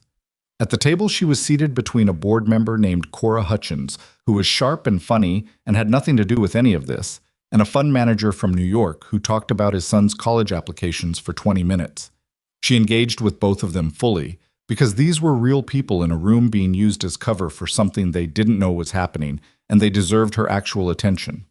At 9:20, she gave the merger announcement, 4 minutes, from the small podium at the head of the room. The real timeline, the accurate numbers, the truth about where the deal stood. The room responded the way these rooms respond. Attentive, professional, a measured optimism that people in finance deployed carefully because they'd all seen deals fall apart before. She watched Dylan during the announcement. His expression was correct, supportive, engaged, the security chief at an executive event. But she could see him doing the calculation, the slight adjustment behind his eyes as the timeline she'd given him a week ago failed to match the one she'd just announced publicly. She saw the moment he decided to move. He waited until 10, when the room had relaxed into the post-dinner drift of conversation and the bar had gotten another wave of traffic. He appeared at her side with a glass of water she hadn't asked for and a specific quality in his expression that she recognized now. The slight tightening of the focus, the performance of ease over a structure that was no longer easy. "Victoria," he said, "can I steal you for a few minutes? There's a document I need you to review before we announce the security protocol revisions to the board. It's in the administrative office downstairs. I had the files moved there for tonight, so they were on site." She looked at him, held the look for exactly as long as she would have held it 2 months ago. Not suspicious, just a CEO mildly inconvenienced by a timing request. "Can it wait until tomorrow?" I'd really prefer tonight, he said, before the Kellerman attorneys send their morning brief. There's a signature authorization that affects the merger timeline, and I want you to have signed off before they receive it. She thought about the device in her evening bag, about Delgado's team at the loading dock and on the street, about Nathan near the North Corridor and his people at the stairwell, and the two members of whatever Dylan had assembled who were standing near the bar, and the entrance not knowing that they'd been identified for the past 2 hours. All right, she said, give me 2 minutes. She set her glass down on the nearest table and went to find Cora Hutchins, because Cora was a board member and she wanted a reason for their brief conversation to appear on camera if anyone reviewed the footage later. She told Cora she'd be right back, that Dylan needed her for something administrative, that she'd love to continue their conversation about the Pacific Rim expansion afterward. Cora said of course and touched her arm and said she was doing a wonderful job under a lot of pressure, and Victoria said thank you and meant it. And then she turned and walked toward the North Corridor where Dylan was waiting. She passed within 8 feet of Nathan, still not looking at each other. But she saw his hand move to his radio, a gesture so small it registered as nothing. A man adjusting his equipment. The signal. That was the signal. Dylan walked beside her through the North Corridor.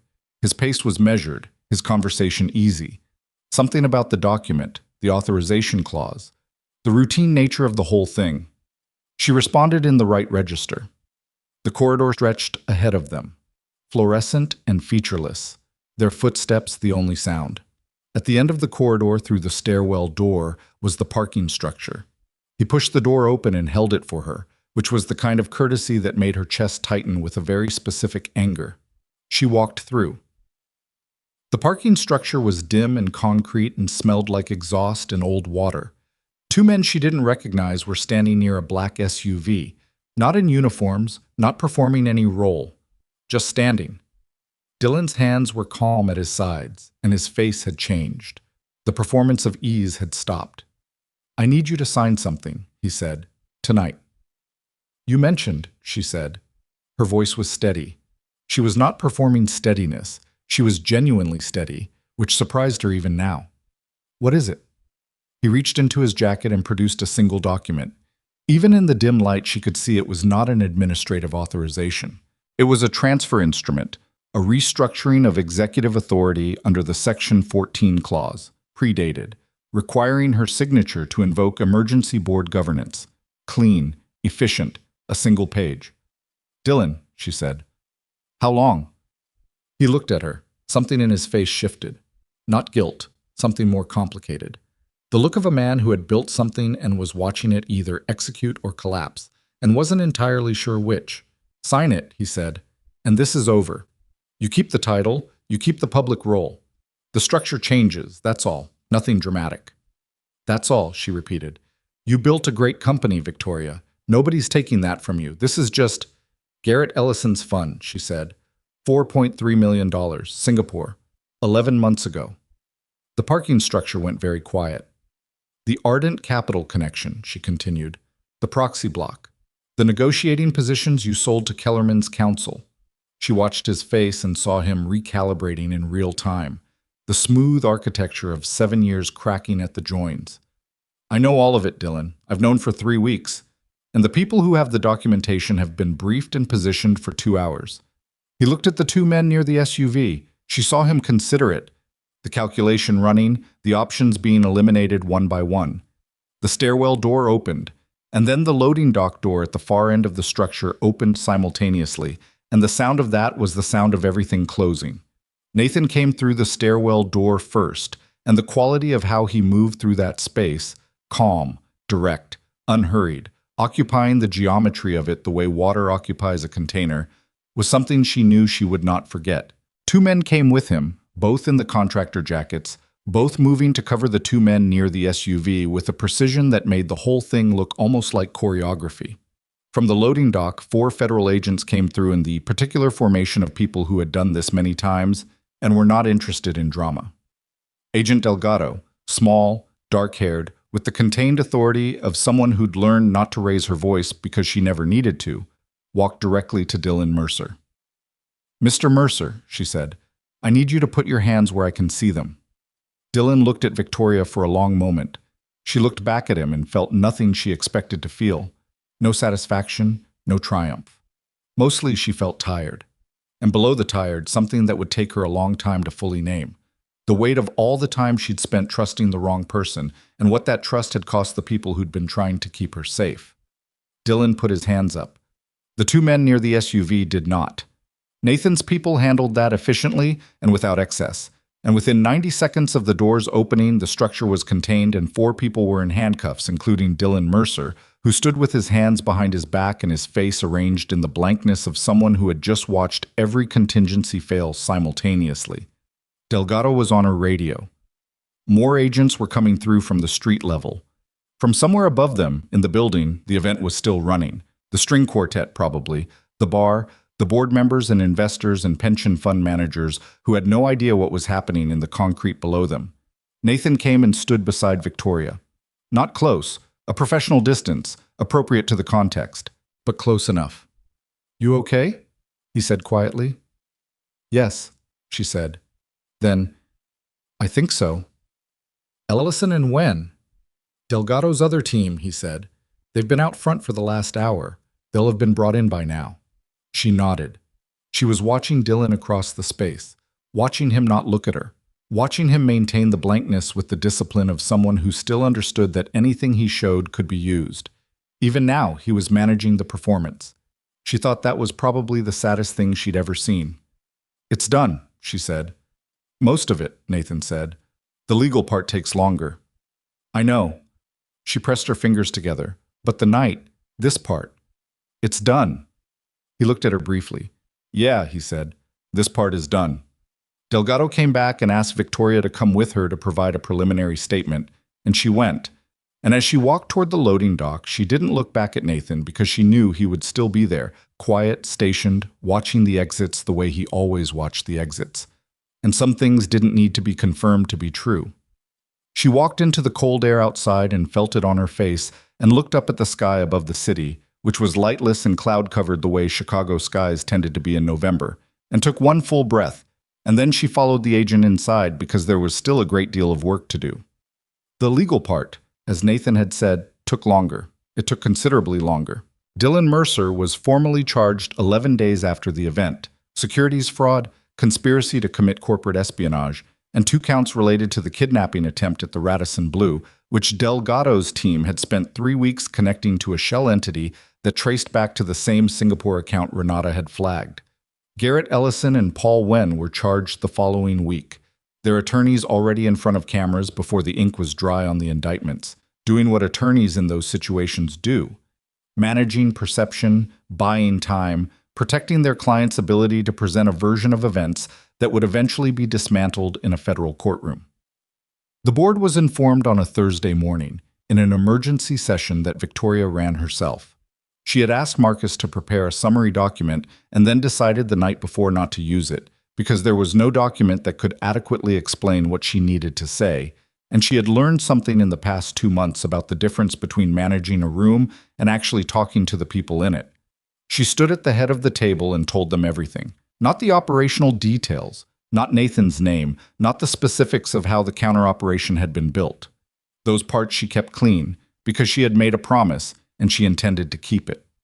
But she told them about the missing reports, about October 14th, about the memos that had been filtered out of her inbox for over 6 months by the man she had trusted with the architecture of her personal security. She told them about Ardent Capital and the proxy block and the $4.3 million, because Renata's package was going to be public record soon enough, and she wanted her board to hear it from her before they read it in the financial press. She told them she had failed, and she named the specific failure. She had built a system in which the wrong people were visible and the right people were invisible, and she had called that system efficient. The room was very quiet while she said this. Cora Hutchins, who was 61 and had been on the board for 9 years and had survived 2 financial crises and 1 hostile takeover attempt and was not easily moved, looked at Victoria across the table and said, "How did you find out?" Victoria thought about the garage on the side street in Andersonville, the work shirt with the sleeves rolled, the grease on the hands, the pigeon in the alley, a man who woke up at 4 in the morning because his body had never learned to stop. "Someone I had underestimated told me," she said, "and I was lucky he decided to tell me anyway."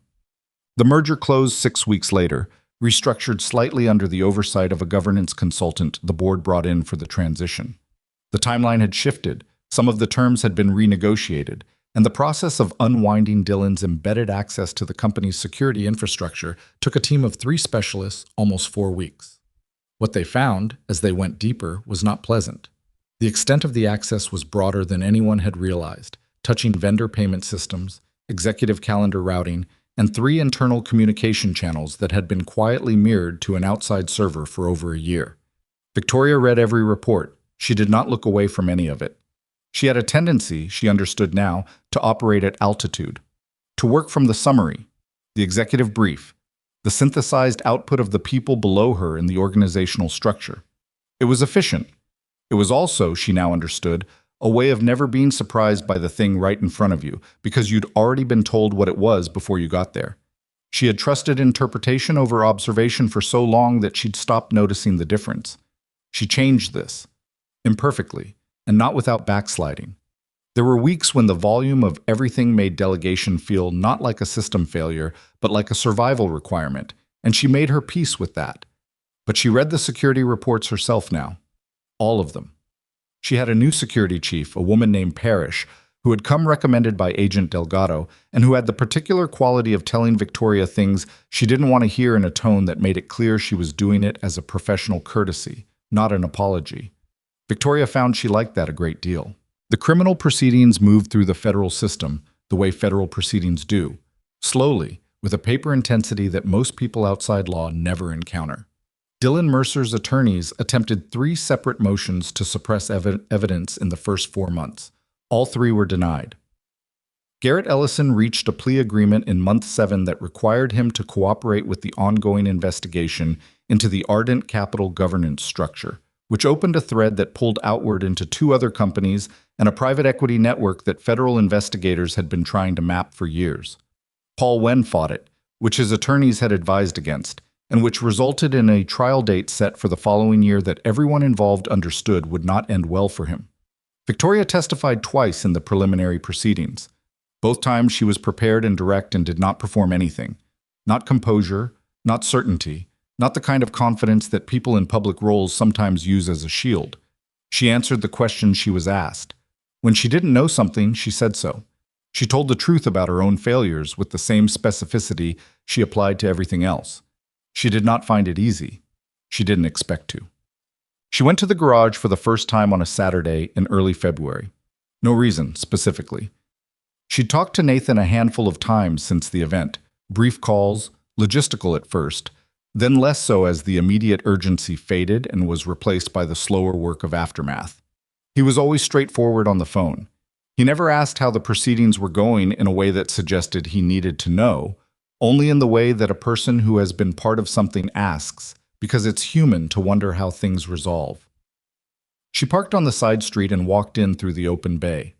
It was cold enough that the garage doors were half lowered against the February air, and inside there was a space heater doing earnest work near the tool cart.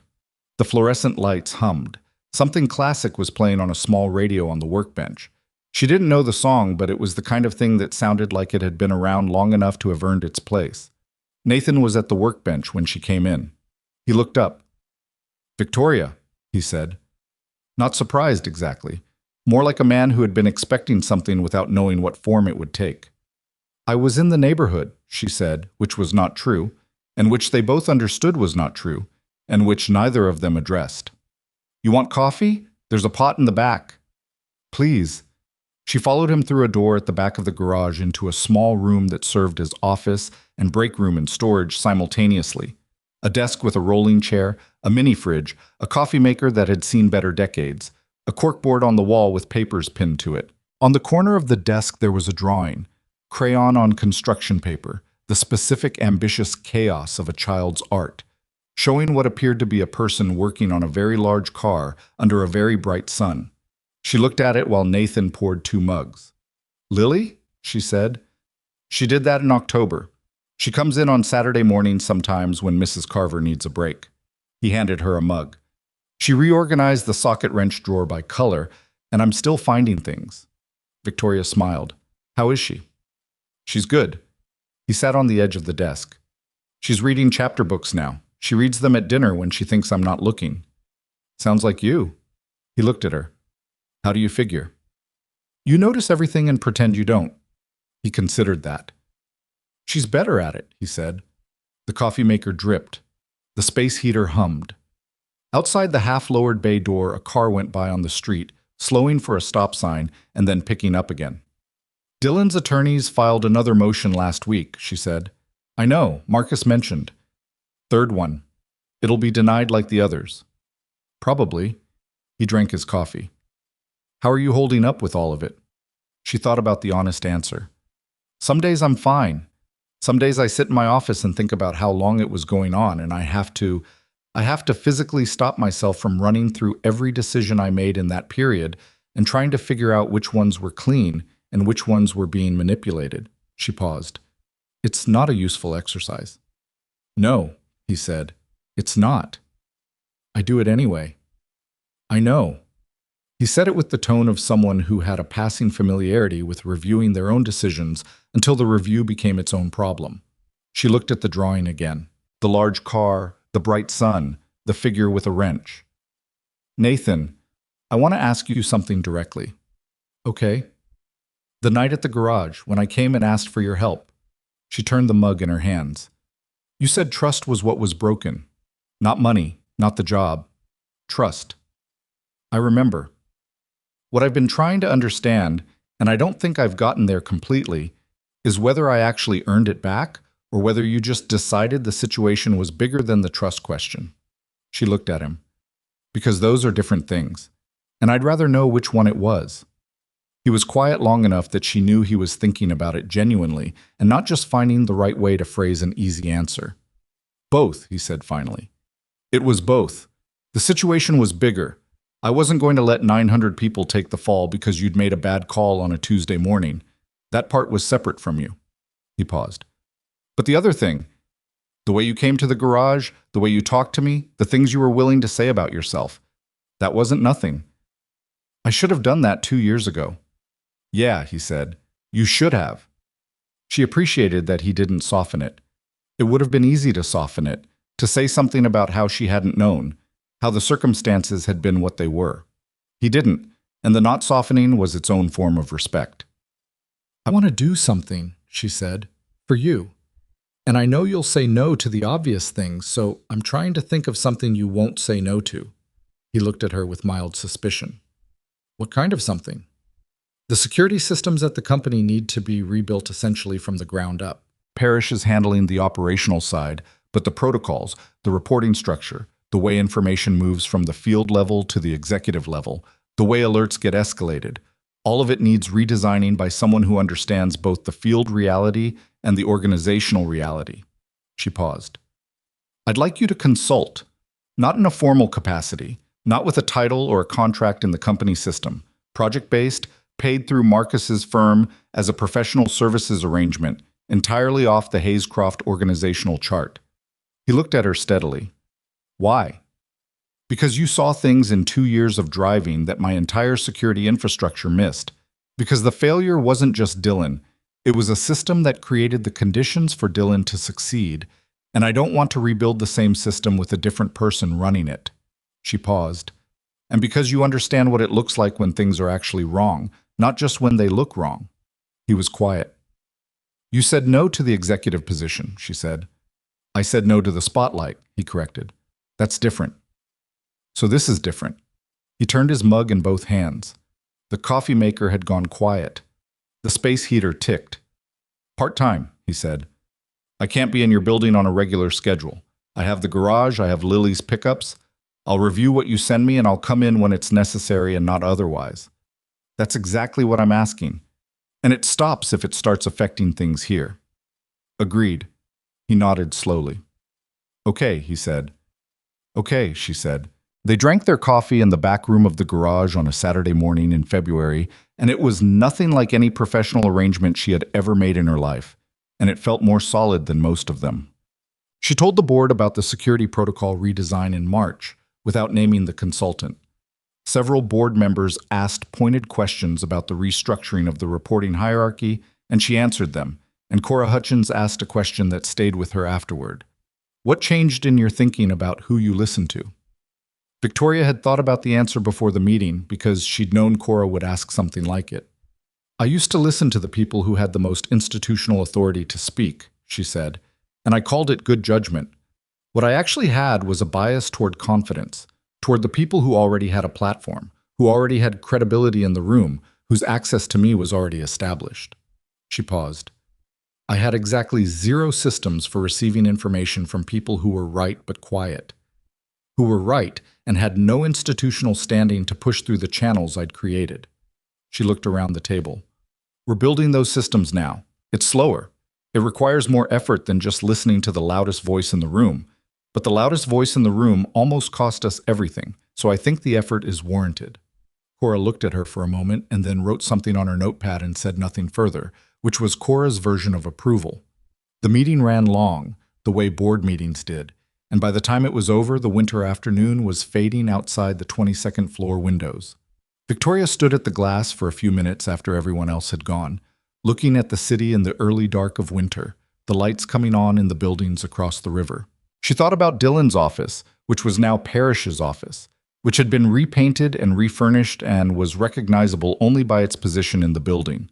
She thought about how long she'd walked past it every morning and seen what she expected to see, which was a man doing his job and had not seen what was actually there. A man doing two jobs, one of which was the steady, patient dismantling of everything she'd built. She thought about what that said about trust and what it said about her, and she had been over this territory enough times to know that the thinking didn't fully resolve. It just became less sharp, the way things do when you've handled them enough. You didn't stop seeing the error. You just got better at seeing it without it stopping you. She ran into Nathan unexpectedly in April. She was coming out of a deli on Michigan Avenue. She'd started walking more, another habit acquired in the past few months, the city becoming more granular to her, in a way it hadn't been when she'd been driven everywhere. And he was on the sidewalk heading in the opposite direction, holding a paper bag and wearing a jacket that had a paint stain near the right pocket she didn't think he'd noticed. They both stopped. "Hi," she said. "Hi." He glanced at the deli. "Lunch?" "Late one. You?" He held up the bag. "Hardware store. Lily decided she wants to repaint her room." "What color?" He looked pained. "She keeps changing her mind. It's currently between 3 different shades of what she calls purple, but I would call varying degrees of catastrophic." Victoria laughed. It came out more genuine than she expected, the specific laugh of someone who hadn't done it enough recently. "Let her pick the catastrophic one," she said. "She'll remember it." He looked at her for a moment with something that was almost but not quite a smile. "Yeah," he said. "Probably." They stood on the sidewalk on a weekday April afternoon, the city moving around them, people with their lunches and their laptops and their phone calls and their whole private urgencies. A cab went by. A delivery truck. A woman pushing a stroller with one hand and managing a coffee with the other. "The when trial date got moved," Victoria said. "I saw." "August now." "Marcus will manage it fine," Nathan said. "I know." She shifted her bag on her shoulder. "I'm not worried about the trial. I was just, I don't know, making conversation." He looked at her with mild amusement. "You're not great at small talk," he said. "I'm aware." "Neither am I," he said. "So," she smiled. "So." A beat. "The purple room," she said. "For what it's worth, kids who get to pick their own weird things tend to feel more, I don't know, authorized, like their judgment matters to someone." He was quiet for a moment. Something moved through his face, not complicated, just real. The look of a parent receiving an observation from an unexpected direction and finding it lands correctly. "I'll tell her she can pick," he said. "Good." They said goodbye on the sidewalk, the ordinary way. A see you later, a wave. No drama. Just 2 people who had been through something going back to their afternoons, his with a hardware bag and a paint decision waiting, hers with a board document she needed to review before 5. She walked half a block and then stopped. She turned back, but he was already gone, folded into the traffic of the sidewalk, absorbed by the ordinary city. She stood there for a moment anyway. There was something she had been trying to articulate for months and hadn't quite managed. Not in the board meeting and not in the testimony and not in the conversations she'd had with Cora Hutchins or Marcus or anyone else. She had circled it repeatedly without landing on it. Standing on Michigan Avenue on an April afternoon, she thought she might have it. Most people understood betrayal as a dramatic thing, a sudden event, a knife turned, a confrontation. And sometimes it was. But the version that had almost destroyed everything she'd built had not been dramatic at all. It had been patient. It had been built into the infrastructure of her ordinary days, had moved through channels she'd designed and delegated and stopped looking at. It had survived on her inattention, on her certainty that the people she'd already evaluated could be trusted without reevaluation, on her absolute conviction that efficiency and safety were compatible goals as long as the right people were in the right positions. The right people. As though position conferred rightness. What had stopped it was not a system. Systems could be compromised. She knew that now in a way she couldn't unknow. What had stopped it was a person who happened to be in a position with no authority and no platform and no way to make himself heard through the channels that existed, who had decided nonetheless to keep submitting the reports, keep noting the anomalies, keep doing the right thing into a silence that gave him nothing back. Not because he expected the silence to change, just because it was the right thing and he was the kind of person for whom that was sufficient reason. She did not know how to manufacture that quality in a human being. She had put a lot of thought into it, and she was not sure it was manufacturable. It seemed to be something that came from a specific combination of experience and character and decision-making. So habitual, it had stopped being a decision and become a way of being in the world. What she could do, what she was doing, imperfectly, with backsliding, with the ordinary difficulty of changing patterns that had calcified over years, was build systems that were less likely to make people like that invisible. Reporting structures that didn't require a platform to access. Channels that reached her directly from the people with the ground-level view. A security architecture that assumed the most important information might come from the quietest direction. It wasn't enough. She knew that. You could build better systems and still be betrayed by someone patient enough to learn them. You could pay attention and still miss things. Human judgment was not a solvable problem, and the confidence that you'd solved it was usually the first sign that you hadn't. But you could do it better. You could be less certain, more curious, slower to decide that the person in front of you was fully understood. You could ask the driver why he was late before you asked for the keys. It was not wisdom exactly. It was more like a scar, something that had formed over a wound and was now just part of the surface of her, visible, if you knew what you were looking at. The Radisson Blue on East Upper Wacker still ran its ordinary business, indifferent to what had happened in its lobby on a Tuesday morning in November. By April, the staff had changed over enough that the bellhop who'd backed against the pillar was gone, transferred to another property. The marble floor still caught the light the same way it always had. Victoria went there for a meeting in April, a lunch with a fund manager from Boston, nothing related to any of it, just business, and walked through the revolving door into the lobby and felt the specific weight of that particular floor beneath her shoes. She looked at the space, the desk, the elevator bank, the corridor where they'd moved her, the precise positions where 3 men had stood who had studied this room and timed it and believed they understood it completely. She thought about Nathan standing in the middle of it, the stillness before he moved, the way it had looked from where she'd been standing, not like a rescue, not like the action movie version of a person saving another person, but like something much quieter and stranger, a man who had not left when he had every reason to leave, who had stayed at the edges of a situation he'd been fired from because the situation still required someone, and he was still the person who knew how to handle it. She walked across the lobby to the other side and took the elevator up to the restaurant without stopping. Business lunch. Fund manager from Boston. The ordinary machinery of the work she'd chosen and built and would continue to build. The Kellerman merger had closed in January, and in its first full quarter, the combined entity had performed at the high end of projections. There would be problems ahead? There were always problems ahead, and she was done pretending otherwise. But the foundation was solid in a way it hadn't been even before Dylan, because rebuilding a thing from the understanding of how it failed tended to produce something sturdier than what you'd built the first time, when you didn't know yet what it needed to hold against. She had 912 employees now, with Kellerman's headcount folded in. She had read every security report submitted in the past 4 months. She had learned the name of the woman who ran the mailroom on the 7th floor, who had apparently been flagging a vendor discrepancy for 3 months before anyone upstream paid attention, and had called her directly to say thank you.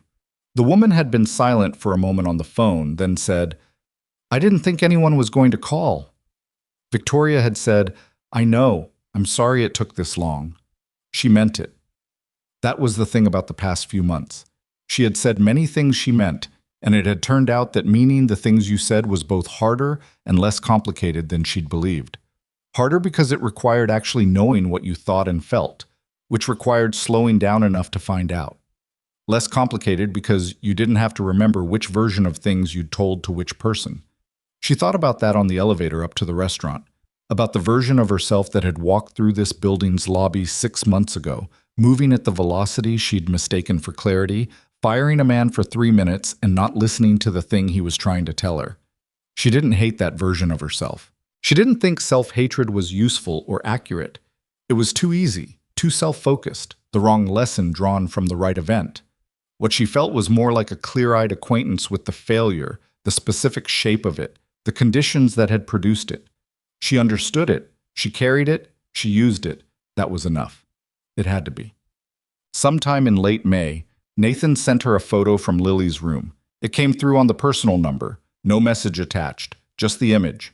A bedroom with one wall painted an extremely confident shade of purple. Not lavender, not violet, genuinely purple, the kind of color that committed to itself without apology.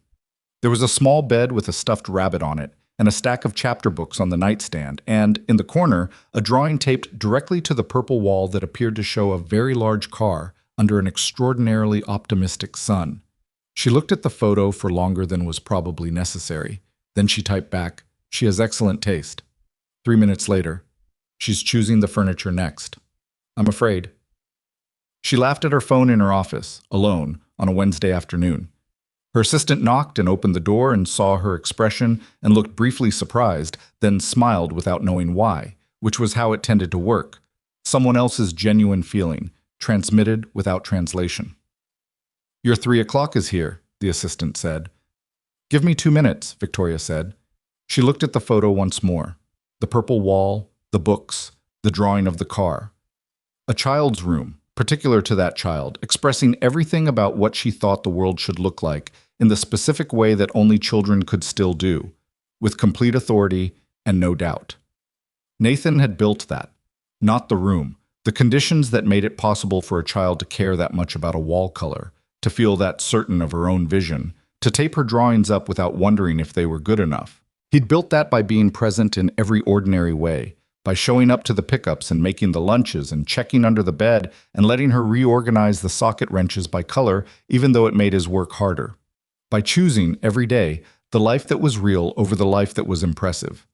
She put her phone down and straightened the papers on her desk and stood up. 3 o'clock. Whatever it was. The ongoing work of the thing she'd chosen, imperfectly managed, always requiring more than she'd budgeted for it. That was what it was. And that was fine, because the work was real, and she was present for it in a way she hadn't been before. And that made a difference even when the difference was hard to measure. She walked out to meet her 3 o'clock, and in the lobby of Hayes Croft Capital's headquarters on a May afternoon, she held the door for the person behind her, which she had not always remembered to do, and noted the exit on her left and the one at the back, which she always did now. Some habits, once built, were worth